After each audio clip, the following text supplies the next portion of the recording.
The bass bump certainly adds a lot of excitement, and if you want to learn how to create this effect in Movavi, let's go. After importing our footage and music, let's get started by dropping them both down here in the timeline. The next thing we want to do is add an overlay track for our footage, and we can do this by clicking the little track icon right here and selecting Add Video Track. Now we need to make a copy of our original footage to place in our newly added video track. I like to do this by holding down the Control key on my keyboard and then, using my computer mouse, drag the original clip into the new track. Okay, so before we begin working on this upper video track, let's first drop down and click on our music to highlight it. Next, we'll go up and click the More Tools icon, and under the Audio Editing dropdown, we'll select Beat Detection, and then click this button right here.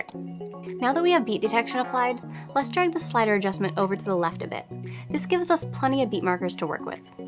Yeah, that looks pretty good. Now this is obviously a lot more beat markers than we actually need, but I'm going to show you an easy way that we can quickly pick out the right markers for our bump effect. So, if we take a quick moment to scale in on our timeline to look at the waveforms in the audio track, we can notice some pretty large spikes. These spikes that you're seeing here actually indicate the heavy bass in this particular song. I'll play a little bit of this track so you can see it and hear it for yourself.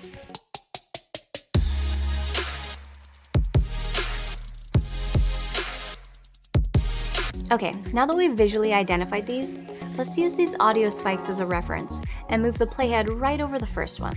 Now if you look at the beat markers above, you'll notice that the playhead is positioned on or really close to one of them. This marker is the exact moment we want to use for our bass bump.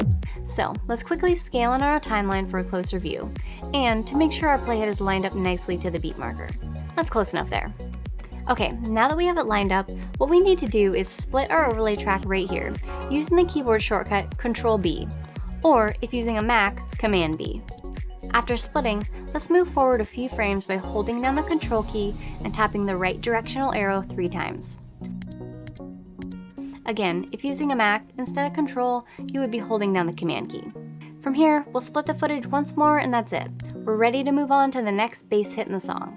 So I'll scale out real quick, and then just like before, let's grab our playhead and move it across the timeline until we reach another spike in the audio track. Then we'll scale back in and line up our playhead nicely with our beat marker. Once lined up, we'll follow the same process. We'll split by hitting Control-B, then hold down Control and tap the right arrow 3 times to move over 3 frames.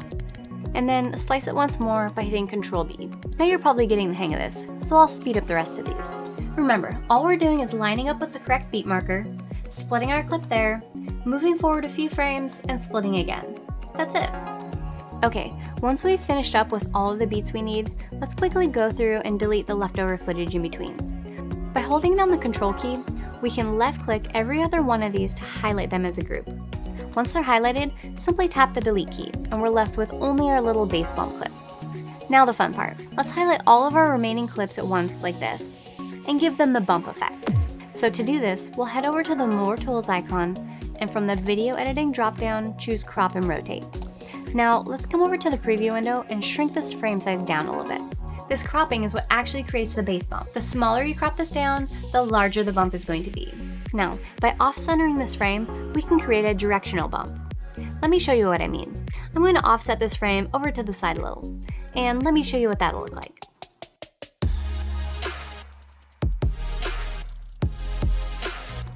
That's actually pretty cool. For this example, I'm going to keep it centered left and right, and just offset down slightly, as I think this looks best. Okay, now that we're finished cropping, and while our bass bump clips are still highlighted, let's add a few filters to finish off this effect. So, we'll head up to the filters icon, and under Featured, let's right-click on the camera shake, and then choose Apply to Selected Clips. Let's also add this broken lens filter right here. For the last filter, let's click on the blur option and go with mild blur. Again, to add this to all of our highlighted clips, we'll right-click and select Add to Selected Clips. Now, by clicking on the clip properties icon, we can come up here and select Applied Effects to view or change any effect that we've applied to these clips. I think I'll lower the broken lens down low, and because we still have all those clips highlighted in the timeline, any changes we make here will be applied evenly to each one of our bass bumps. Each project is unique, so be sure to experiment with these filters to find the best bump for your beat. And don't forget to support the channel by liking, subscribing, or leaving a comment. Now, let's watch it through and see how it looks. Thanks for watching.